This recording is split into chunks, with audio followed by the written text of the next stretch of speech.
বশিষ্ঠ আশ্রম থেকে মণিকর্ণিকা যাত্রা শুরু। হোটেল ছেড়ে বেরিয়ে যাচ্ছি। দুদিন এই হোটেলে ছিলাম, দুদিন হোটেলটা না সবার খাওয়া গেছে, বেশ সুন্দর পরিবেশ ছিলাম। তারপর বেরোবো, দুদিন বাদে আজকে বেরিয়ে যাচ্ছি। নেক্সট ডেস্টিনেশনে গিয়ে আবার আপনাদের সামনে আসছি। আমরা এলাম ওপাশ থেকে, এখানে ড্রাই ফ্রুটের জন্যে এখানে আমাদের গাড়ি দাঁড়ালো ড্রাই ফ্রুট নেওয়ার জন্য। ভ্যারাইটিস টাইপের ড্রাই ফ্রুট আছে, যার যেরকম দরকার সে সেরকম নেবে। কিছুক্ষণ এখানে রেস্ট, তারপরে আবার আমরা এই রাস্তায় রওনা দেবো। চলতেই থাকবে গাড়ি আজকে সারাদিন। মণিকরণের কাছে এই হোটেলে আমাদের আজকের রাত্রি যাপন করা হবে। এই হোটেলে আমরা আছি। এই কোণার ঘরটা হচ্ছে আমাদের 107 নম্বর ঘর। চারিদিকে সমস্ত ঘর,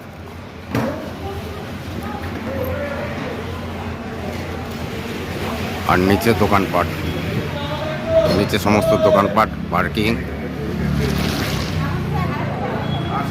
এই নিয়ে হচ্ছে মণিকর্ণিকার এই হোটেল।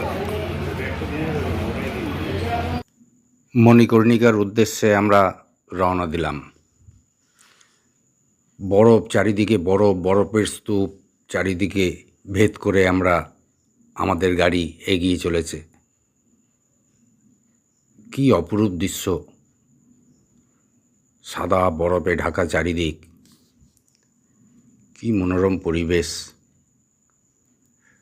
ও, মন শান্তি করে দেয় একদম। এত সুন্দর জায়গা চোখে না দেখলে ঠিক উপলব্ধি করা যাবে না। মণিকরণের গুরুদ্বার, বিখ্যাত জায়গা। হট স্প্রিং আছে,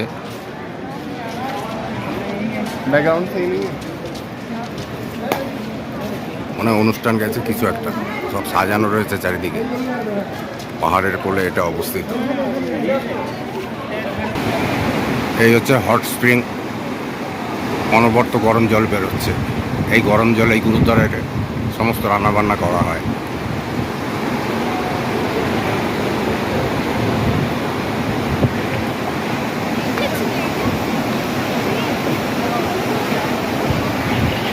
কত স্পিডে গরম জল বেরোচ্ছে, সারা বছর এইভাবেই জল বেরোয়, গরম জল।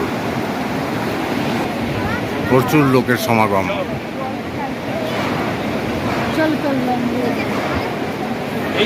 গুরুদুয়ারের সামনে থেকে আপনাদের ঘুরিয়ে ঘুরিয়ে দেখাচ্ছি। দেখুন কত সুন্দরভাবে এই পাহাড়ের কোলে এই গুরুদুয়ার তৈরি করা হয়েছে। পাঞ্জাবিদের খুব বড় তীর্থস্থান এটা। মণিকরণের ভেতরের দৃশ্য। এই হলো মন্দির, মূল মন্দিরের ফটো।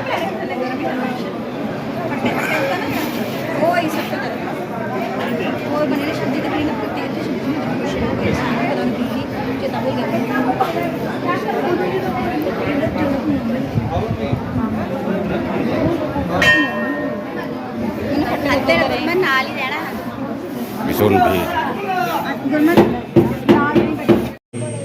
অনবরত প্রার্থনা চলছে।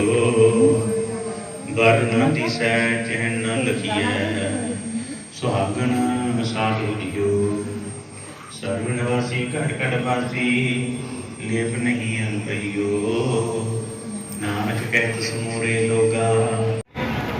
রাস্তার উপর থেকে মন্দিরের দৃশ্য, মন্দিরের প্রবেশদ্বারের দৃশ্য।